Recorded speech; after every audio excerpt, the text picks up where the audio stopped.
it wonderful to be back? 3 years, and we're back in person, CBC. I want to thank our illustrious Chairwoman, Joyce Beatty, for your years of service for the Congressional Black Caucus and to our nation. So as we gather here, I know that all of us also have in mind the people of Puerto Rico and Florida and South Carolina. And as President Biden has said, we will stand by you for as long as it takes. And I will reiterate, we will stand by you.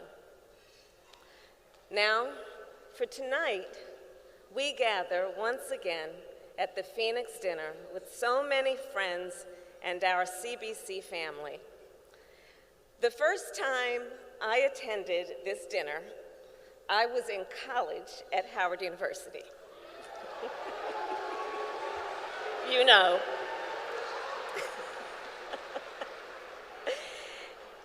And as a United States Senator, I attended this dinner as a CBC member. And tonight, I, of course, attend this dinner as Vice President of the United States.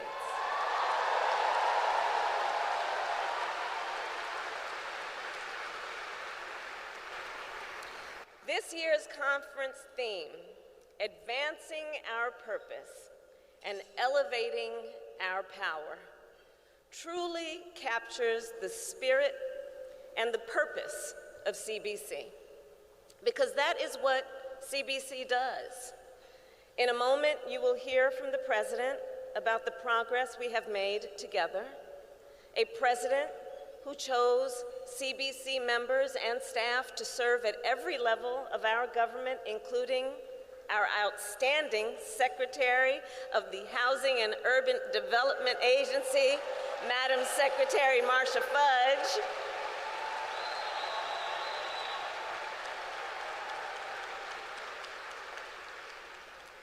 And together with this caucus, we place equality, equity, and justice at the center of our work. And I will highlight just two of the many examples that demonstrates why that matters. With the CBC, we invested an historic $5.8 billion, that's B with a B, billion dollars in our HBCUs.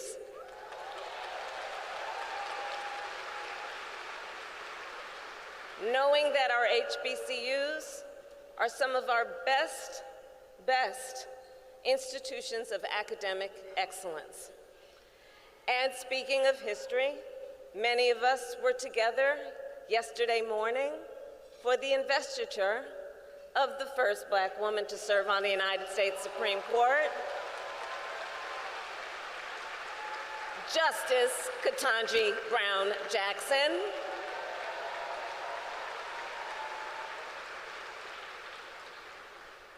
And this, all of it, was made possible because we elevated our power and advanced our purpose. But we still have so much more to do.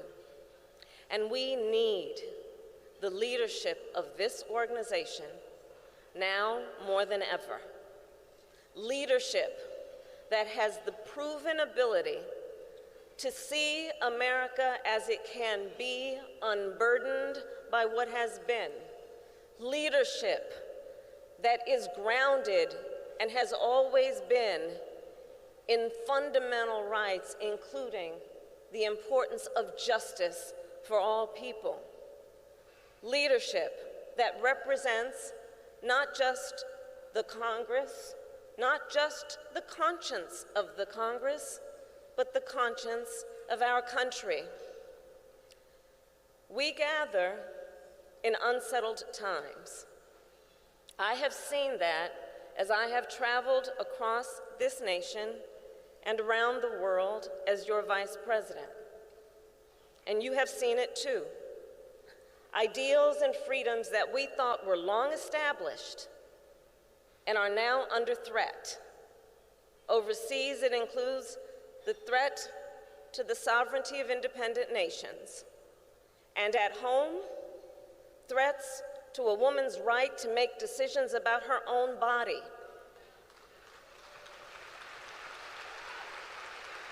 Threats to a voter's right to cast a ballot and have it counted. And threats to the right of every citizen to lead and live free from hate and violence. These long-held freedoms now hang in the balance. So in this moment, what are we then called to do? Well, CBC, let us take a lesson from our history. During one of my most recent conversations with Ambassador Andrew Young, he told me about the time that he and Dr. Martin Luther King met with President Lyndon Johnson in 1964 to push for the passage of the Voting Rights Act. President Johnson had just passed the Civil Rights Act and told them he could not pass another bill. He said, I just do not have the power. So Dr. King turned to Ambassador Young and said, well, we are going to get the president some power. And that is exactly what they did. In elections that year, they organized, advocated, and protected access to the ballot. They got the president the power to pass the Voting Rights Act the very next year. We have a job to do. We have a job to do, because in this room, we have the power we need to get it done. And we have a president who works every single day to elevate that power even higher, to advance that purpose even further. My fellow Americans, it is my honor to introduce the President of the United States, Joe Biden.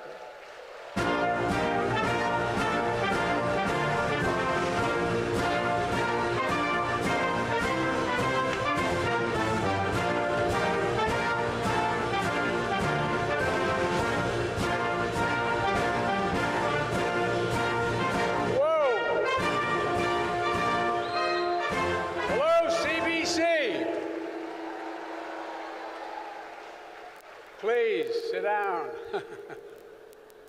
Thank you, Kamala, for that introduction, and even more importantly, for your partnership, because it is a partnership. Isn't she doing an incredible job? Not a joke. Joyce, I see you over there. Can't hide. Thank you for your leadership of the CBC as the chair. And Jim, Minority Whip, thank you for your friendship and support, for bending the arc of the moral universe just a little bit more toward justice.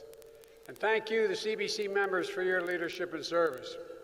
And to the staff of the CBC, including Vince Evans, who worked for us from day one on the campaign in the White House. Thank you, Terry, chair of the CBC Foundation. You all are the best.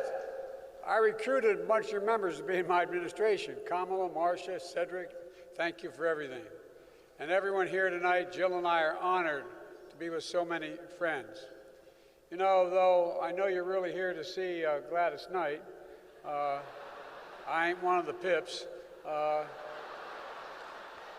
Let me start with our hearts, to state the obvious, it can't go without saying, are heavy. The devastating hurricane, the storms in Puerto Rico, Florida, and South Carolina. And yes, we owe Puerto Rico a hell of a lot more than they've already gotten. But Steve and Val are here tonight, dinner co-chairs, and Val couldn't be here tonight because she's with the people of her district who are in desperate need. My administration is working closely with the CBC members to do whatever it takes to help search and rescue, recovery, and rebuilding. It's going to take a long time, so we cannot tire. Whatever it takes, I mean it, whatever it takes. In a time like these, we're reminded that America is about how we choose to see one another. How we choose to see one another. how we choose to treat everyone with dignity and respect they deserve, how we choose to believe that as America is big enough for all of us to succeed. You know me and I know you. That's the version of America we're making real. Finally, together we're making it real. In fact, big wins since we were sworn in simply wouldn't have happened without the CBC. As a matter of fact, without the CBC, I wouldn't be standing here tonight.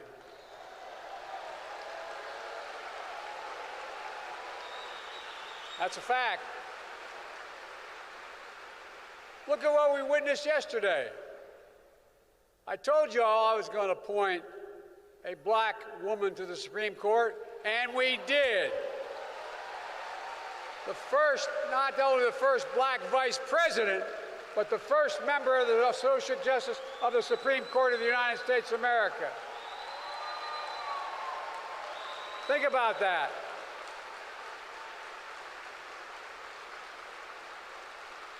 Think about that. Look, I know by now no one ever doubts I mean what I say. The problem is I sometimes say all that I mean. Well, look what Ketanji Brown, the Associate Justice, said. It said, it took, here's her quote, it took just one generation to go from segregation to the Supreme Court of the United States. That's how she described, that's how Justice Jackson described the feeling as we celebrated her confirmation at the White House this spring. It was one of the proudest days in office and a commitment I kept. But I want to thank Dick Durbin, chair of the Judiciary Committee, for getting it done. He described her as a pillar of strength, but it couldn't have been done without Cory Booker, who was back there as an engineer. Cory, you're here somewhere, I know. Thank you, thank you, thank you, Cory. And for reminding us of the resolve and joy at that historic moment.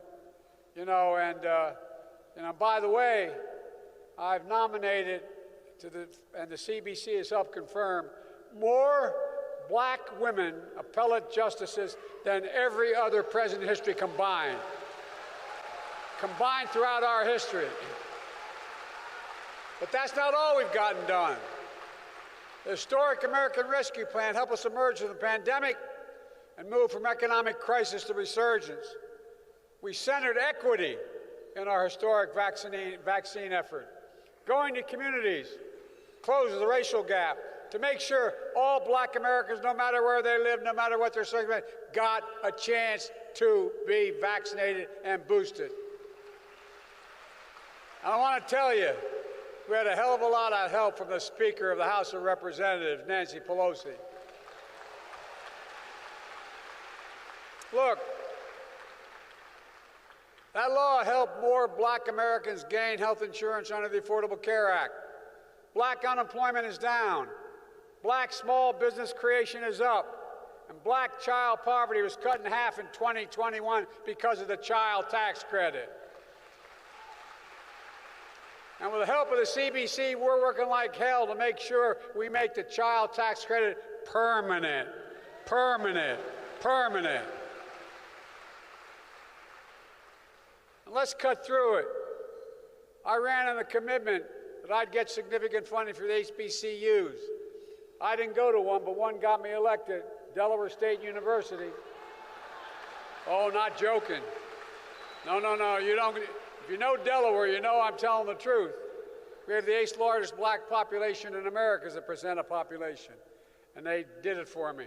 And by the way, the president used to work for me until he wanted to be president. So now he's the chairman, he's the president of the university.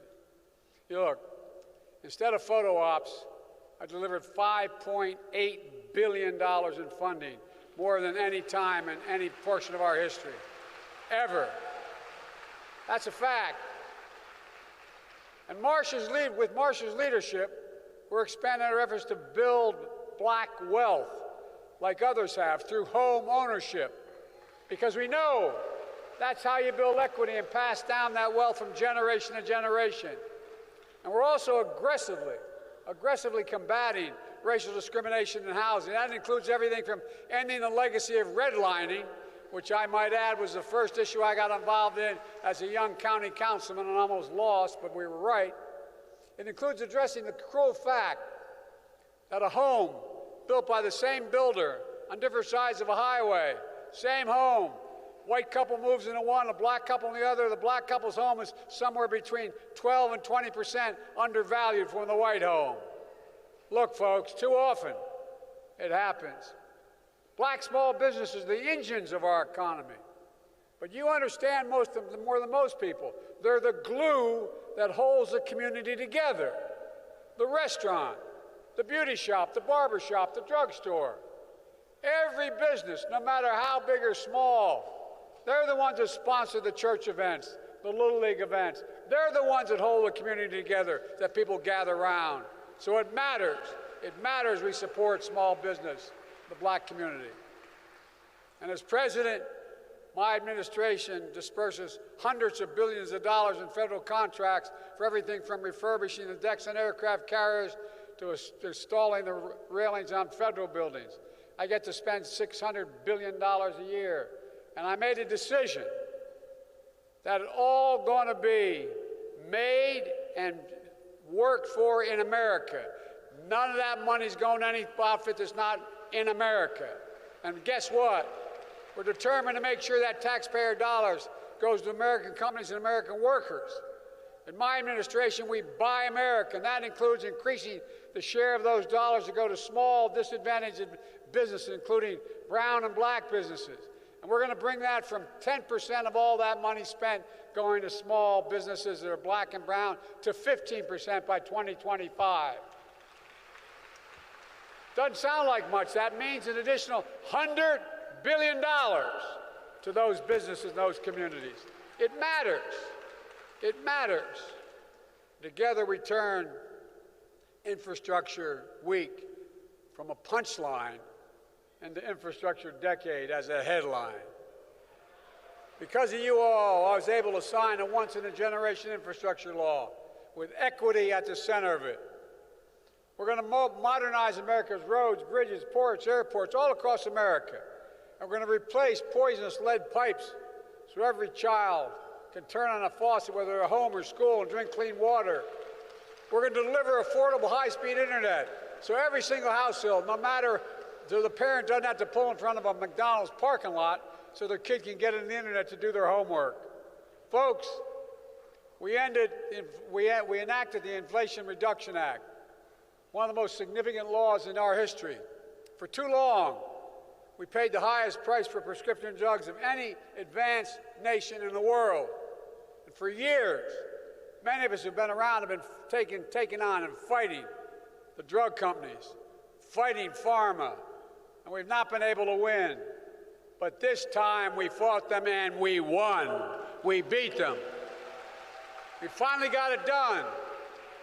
Medicare will have the power to negotiate lower prescription drug prices. Seniors will see their out-of-pocket drug costs capped at $2,000 a year, no matter what their costs are. Even if they're $14,000, $15,000, $16,000 like they are for cancer drugs and other needs. Folks, if you're on Medicare and you have diabetes, your insulin is going to be capped at $35 a month, not 35 times $35 a month. And we initially, in the House, passed that for everyone, including hundreds of thousands of children with type 1 diabetes. But the Republicans blocked it. Imagine, I mean this sincerely, imagine being the parent of a child with type 1 diabetes, knowing that if they don't get that drug, they don't get that insulin, they don't get it on time, their health can be permanently damaged or they could die.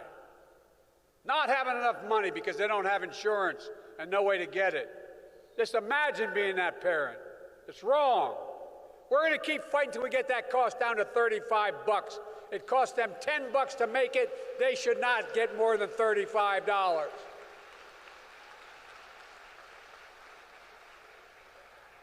The Inflation Reduction Act takes the most aggressive action to confront our climate crisis ever, in all of human history, ever. It offers black families thousands of dollars in energy savings through tax credits and rebates when they have to replace everything from a toaster to a refrigerator and new efficient appliances. to weatherize their homes, to purchase electric vehicles, used as well as new, and so much more. And invest, and Cedric and I talked about this a lot when we were writing it, and invest in those fence-line communities, like in my state of Delaware, that suffered the greatest consequence, being smothered by pollution year in and year out, because literally they're the neighborhoods that live next to those communities. We're going to do all this while reducing the deficit last year $350 billion, and this year by $1 trillion. I'm so sick of Republicans saying we're the big spenders. Give me a break. Give me a break. And by the way, this bill is going to reduce the deficit by another $300 billion over 10 years, because Medicare is going to be paying less for the drugs that are going out. As a result, we can afford, I know I'm being banged up by the Republicans, but come, bring it on. We can afford to cancel $10,000 in student debt and $20,000 if you had a Pell Grant. For Americans making under 125 grand. 70% of black college students receive a Pell Grant. For many black students, these loan forgiveness will wipe out the student debt completely. For others, it will provide significant relief. It's a game changer. I don't want to hear a word from those members of Congress, if you notice, whose families got tens of thousands of dollars and several $1 million in pandemic relief loan forgiveness. The same ones criticizing. Give me a break, come on. They voted for or those who voted for a tax cut, or $2 trillion for the wealthiest Americans and the biggest corporations, where they didn't pay a penny for it. Look, you know me, I know you, and I have your back. 2 weeks ago, we held the first of its kind White House Summit Against Hate-Fueled Violence that many civil rights leaders here today called for after the evil visit upon Buffalo 4 months ago. Jill and I traveled to Buffalo to grieve with those families and meet with them, as I have with every one of these major massacres that took place, to deliver a message from deep in our nation's soul. America will not let evil win. Hate will not prevail in America. White supremacists will not have the last word. We cannot remain silent. Silence is complicity. We have to speak out and stand united. That's why I signed the Bipartisan Safer Communities Act. First major gun safety legislation in 30 years. It's going to help keep weapons out of the hands of people who engage in hate and rage that make them a danger to themselves and to others. It invests in community violence interventions to target those most at risk and save lives, which have shown, these community violence interventions have shown to reduce violent crime by up to 60% where they're taken on in earnest. I'll say it again, I'm not going to stop until I again get an assault weapons ban passed, period. Period, period, period. And standing with many of you at the White House and the family of Emmett Till, I signed the Anti-Lynching Act in his name. That finally, after all these years, finally made lynching a federal crime, a hate crime. And for those who want to bury our history, we made Juneteenth the first federal holiday in 30 years, so they remember. We never forget. You all worked hard to pass the George Floyd Justice Policing Act in the House, but it got blocked by Senate Republicans. And since they blocked it, I signed an historic executive order that included key elements of the bill: banning chokeholds, greatly restricting no-knock warrants, creating a national database for officer misconduct, tightening the use of force, and police emphasis on de-escalation, and a call for a fresh approach to recruit, hire, train, promote, and retain law enforcement that come from the neighborhoods they serve and know the people they're charged to protect. That's tied to more community policing and advancing public trust and public safety. Let me be clear. I'm not going to stand by and watch the fundamental freedoms in this country be taken from you, like the right to vote and have your vote counted. We have to get the votes in Congress to get John Lewis Voting Rights Advancement Act and the Freedom to Vote Act to my desk,